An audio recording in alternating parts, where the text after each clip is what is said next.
Good morning YouTube viewers. ये episode 1 का part 2 है।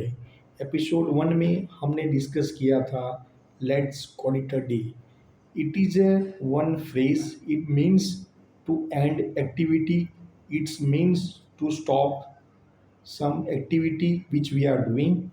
अभी हम थोड़े सेंटेंस लेके उसको समझने की कोशिश करेंगे।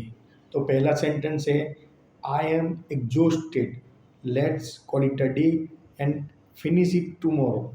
I am exhausted, let's call it a day and finish it tomorrow. आप मेरे साथ बोलने की कोशिश कीजिए। Yes, that's way. Second है we have made very good progress. Let's call it a day and celebrate our progress. We have made a very good progress. Let's call it a day and celebrate our progress. आप मेरे साथ बोलने की कोशिश कीजिए।